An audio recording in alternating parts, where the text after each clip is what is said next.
مش غريب جدًا، يعني أنت أمّا تيجي تسأل مشجع زملكاوي، يعني أنت مثلًا لمّا تيجي تتكلم عقلية واحد زملكاوي، مش هتستغرب لمّا تلاقي الإدارة بتاعته كده أو النادي بتاعه كده، يعني مثلًا مش هتستغرب من دماغه، يعني مثلًا لمّا النادي الأهلي نزّل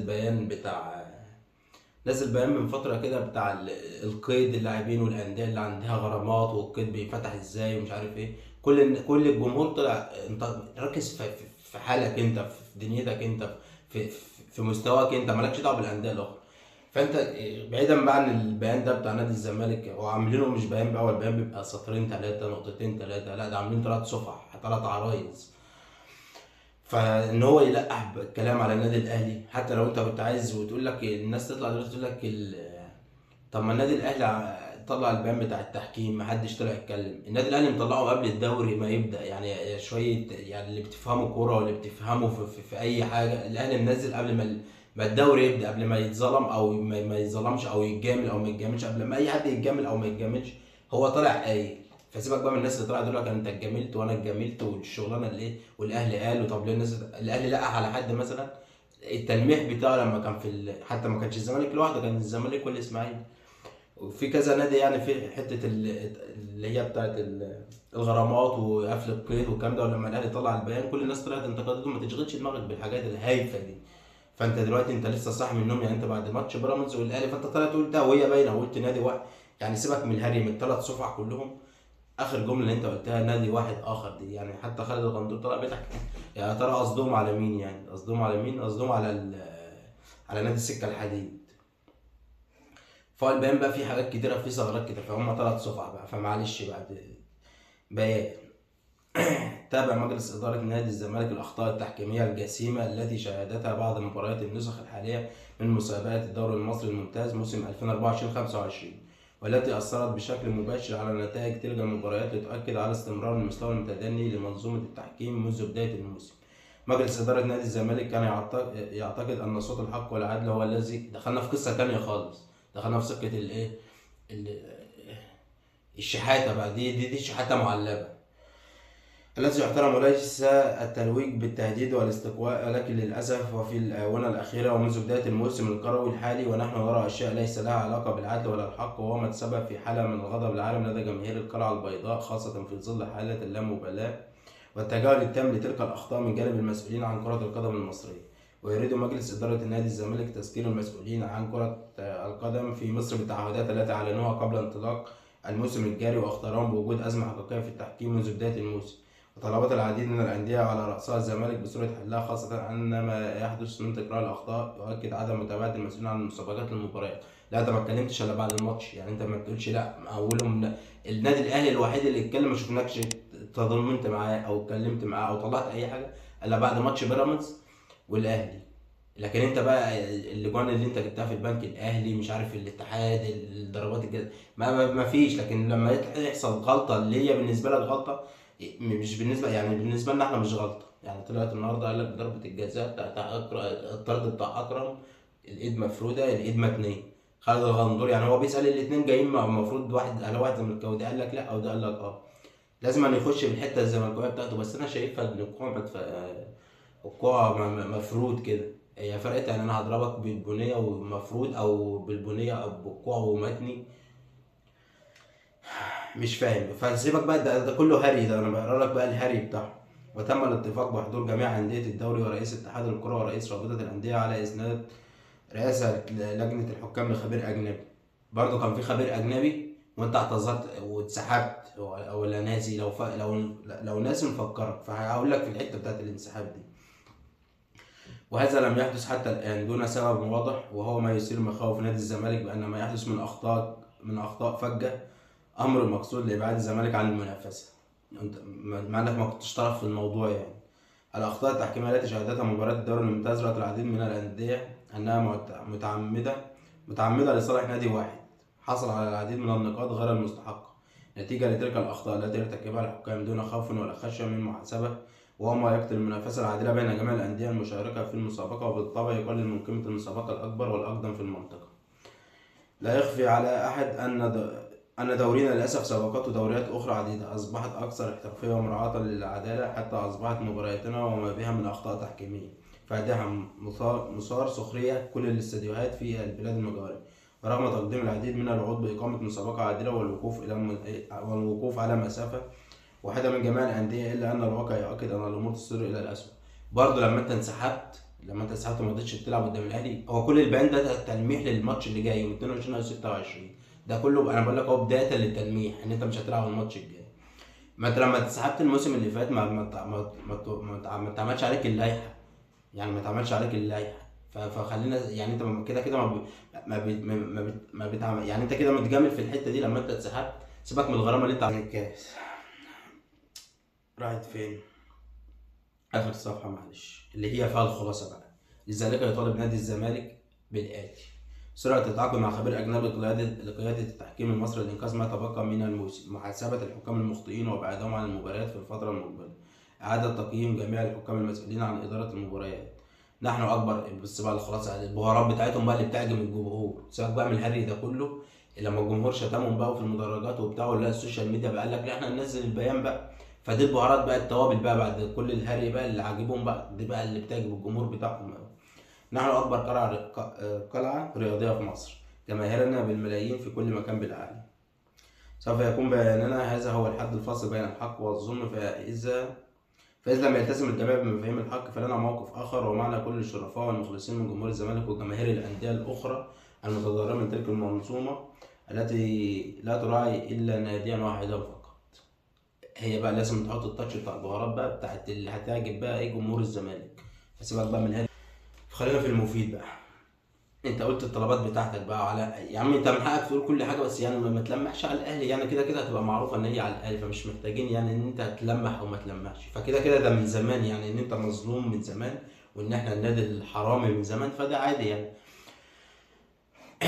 الطلبات بتاعتك حضرتك اللي انت قلت ده، طب ما النادي الاهلي قال عليه قبل ما الدوري يبدا، قال عايز خبير تحكيم اجنبي قبل ما الدوري يبدا، فانت ما اخترعتش حاجه جديده.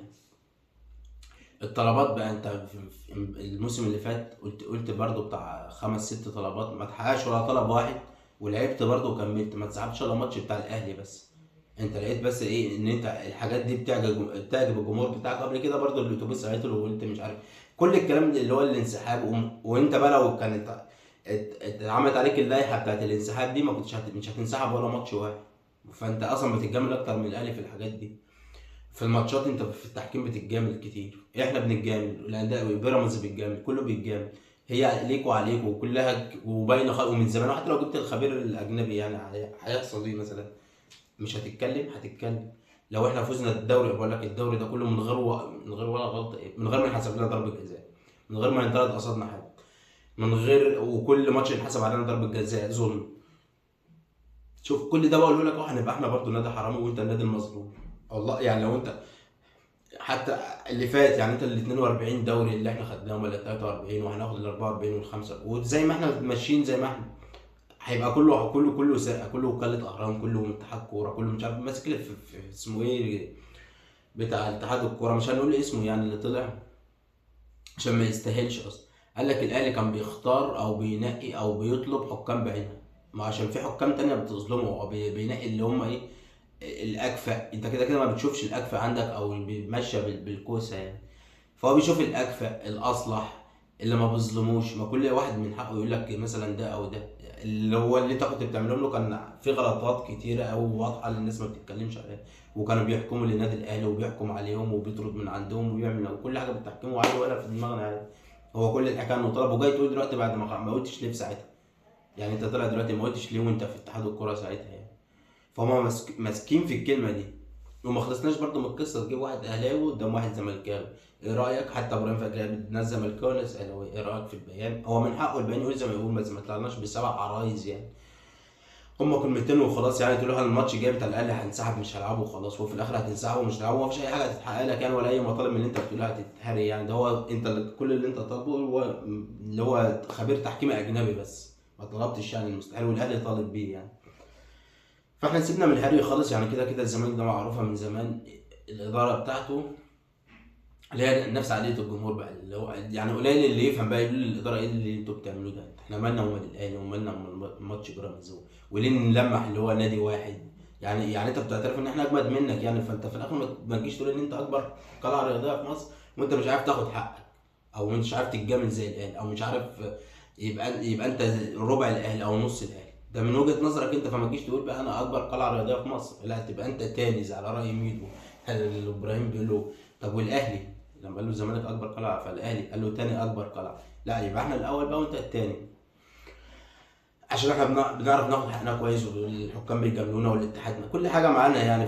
فده اللي انت شايفه، فاشرب بالبحر عادي يعني، فمش فارقه، ولقحت علينا بالكلام في عادي يعني، ده العادي يعني. بقول لك الاهلي لما طلع بيان بتاع وقف القيد والغرامات، والناس بتسجل القيد ازاي، والناس كل الجمهور قالوا له انت مالكش دعوه بالقصه دي، والله كله طلع هاجم في الاداره في الكلام ده، والصفحه اللي نزلت البيج اللي نزلت الكلام ده، عشان ما لناش علاقه مين لعب مين جاب مين نزل، ما لناش علاقه، خلينا احنا في مستوانا الاول يبقى مستوانا حلو، مع ان ده حقنا برضه يعني. انت لما تجيب صفقات وانت عندك وقف القيد، او لما يبقى في مشكله في وقف القيد وتتحل من غير ما الفلوس تندفع او ايا كان، ما ده برضه مشكله بالنسبه لنا. حتى عشان بيراميدز طلع لك بعد الماتش بيقول لك الساعه 9:30 بالليل دخلوا على سيستم، حاجه غريبه قوي، دخلوا على السيستم بتاع بتاع الفيفا، مش عارف السيستم بتاع اللاعبين قال لك جراديشار لسه في النادي التركي.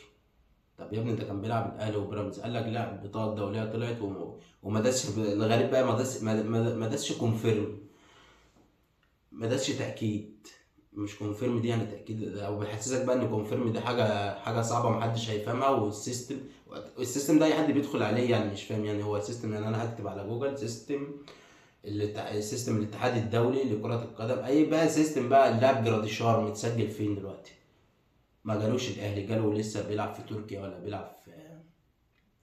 بيلعب في مكان ما بيلعب، جاله ده جيل خالد الغندور بس، وجيل بتوع بيراميدز بس، فهم مسكوا في الحته دي يعني جراديشار. طب فرقت ايه يعني؟ بيقول لك الاهلي ملوش ذنب، بس الراجل اللي هو في اتحاد الكره اللي سجله واللي طلع له البطاقه، والاهلي دفع كل الفلوس بقى، البطاقه بتدفع من نسبه 14% ل 15% من قيمه العقد، وبيطلع لك البطاقه الدوليه بتاعته. فقال لك الراجل ما داسش كونفيرم، عمل مصيبه، ما داسش تاكيد.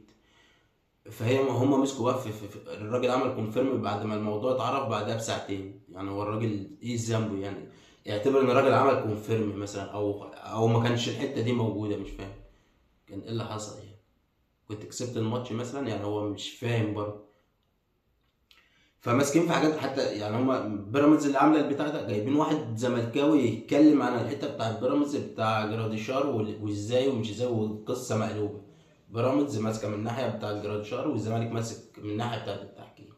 وسيبنا بقى الدنيا بقى، سيبنا الاهلي بقى بصفقاته وبتريزيجيه بقى بعودته وبن شرقي اللي خلاص جاي، والناس بقى طلع بن شرقي ولا تريزيجيه؟ طب وايه المشكله ما الاثنين يجوا؟ ما الاثنين بيلعبوا يعني في نفس الفرقه، والاثنين بيلعبوا في ماتشات واحده، والاثنين بيلعبوا يعني. سيبك ما هو عندك تريزيجيه، ما هو بيلعب مع المنتخب يعني سيبك بقى من ايه، من الجناح خالص. زيزو تريزيجيه مش هيلعب جناح خالص يا عم. احنا هنجيب بن شرقي جناح، وتريزيجيه مش هيلعب جناح. ما هو بيلعب في مركز 8، وبيلعب في نص الملعب، وبيلعب في ناحيه اليمين، وبيلعب تحت الفراوده. ما انت تريزيجيه بقى ما هو بيلعب في اي مكان. سيبك بقى من هو عدى ال 30، الناس بقى اللي ماسكه عدى ال 30، وبن شرقي جاي معدي ال 30، وعندك عواجيز ورا بقى رامي ربيعه، وعندك ياسر ابراهيم بقى عواجيز، وعندك عمر كمال معدي، وعندك حسين الشحات معدي 30، وعندك خلاص بقى فرقه العواجيز. طب انت مالك يا اسطى يعني؟ اللي طالع زملكاوي بيتكلم في انت مالك يا اسطى يعني؟ انت هي حرقاك ليه في الاخر يعني؟ وحتى قال لك عندي معلومات ان الزمالك بيتكلم مع بن شرقي. وانت يا اسطى عارف تخلص زيزو يا اسطى، ولا عارف تدي الناس الفلوس للناس اللي موجوده يا اسطى؟ فانت خليك عاقل يعني مش اي كلام يعني يتقال وخلاص يعني. احنا بيقول لك بن شرقي الزمالك بيتفاوض معاه وهيجي الزمالك، وانت اصلا بتكلم الناس هبل. طيب يعني انت ايه المشكله؟ ان الجمهور مصدق ده مش هيسيب الزمالك، ده ابن مش ابن مولوده هو في 100 عقبه، اللي هو اصلا اللي هم متربيين عندهم سابوهم عادي، وكلهم كانوا ماضيين للاهلي وعادي. فهو بن شرقي هيسيبنا وهيروح لهم، هيلعبوا في كاس العالم للانديه. والله هتفضل الدماغ كده يعني، هي الدماغ كده مش هتكبر شويه يعني. قليلين خالص اللي هيفهم يعني، اللي هو مثلا هيشوف البيان بتاع نادي الزمالك ده يعني. انت يا اسطى انت مالك يا اسطى؟ المفروض بقى واحد بيفهم بقى. زي ما بيان الاهلي نزل كله اتكلم، ده البيان ده نزل عندك، طب انت بتلقح ليه على النادي التاني؟ طب ليه استنيت ماتش بيراميدز والاهلي؟ طب ليه بعد الماتش بيومين؟ ليه بعد ما الناس كلمت؟ طب ليه مش بعد الماتش على طول؟ طب ليه لما لقيت؟ طب ليه انت اصلا بتدعم بيراميدز؟ طب ما هو بيراميدز اصلا هي اللي هتنافس، عشان انتوا اصلا بعد الاهلي يعني، انتوا كده كده يعني الاهلي رقم واحد، فانتوا رقم اتنين وتلاته بقى تتخانقوا بقى على رقم اتنين، يعني المفروض انتوا الاتنين اللي بتنافسوا بعض. فالاهلي كده كده في حته بعيده يعني. ليه؟ لما تيجي بالواحد عاقل، لما تيجي تكلمه في حاجه العقل ما يستوعبهاش، يعني حاجه عاديه. المفروض ده في حته بعيده. في بقى مركز تاني ومركز تالت، دول اللي يتخانقوا عليها والله. يعني انتوا بتتكلموا في ايه؟ سيبك من الدوري السنه، مش عايزين الدوري السنه. زي ما بقول لك، بن شرقي هيجي اخر الموسم وتريزيجيه جاي اخر الموسم. طب احنا عايزين صفقه دلوقتي حالا في يناير. سيبك بقى من اللي احنا عملناه وجراديشار وخلاص والناس اللي جت والعش وخلاص. عايزين حد جناح كمان دلوقتي. لا اما بن شرقي يجي دلوقتي، لا اما حد خلاص معلول مشي. طب انت مستني ايه يا اسطى؟ ما انت لازم فاضل لك واحد اجنبي. طيب ما هو معتمد على بن شرقي. لو بن شرقي مش جاي، ما مش هتقف عليه يعني. ما هو برضه النادي هو جاي، هو لعيب حلو وكل حاجه، بس مش احنا اللي هنقف عليه يعني. لو في حد احسن او حد كواليتي اقل وسن اقل وهيفيدني فتره اطول، عادي يعني. مش لازم نستنى. لا هو احنا خلاص دلوقتي وصلت مع بن شرقي، قلنا له خلص مشاكلك الاول وتصرف مع النادي بتاعك وتيجي. لا اما هيستنى هو بقى لا اما نستناه 6 شهور. احنا بقى الاهلي هنستنى 6 شهور؟ ما احنا كده كده مستنيين تريزيجيه اخر الموسم. هنستنى بن شرقي كمان وهنلعب من غير اجنحه؟ هنلعب بحسين الشحات بس وربنا يسهل، ونستنى بقى اللي يرجعوا من الاصابه. ربنا يهدي كل الاعلاميين بس.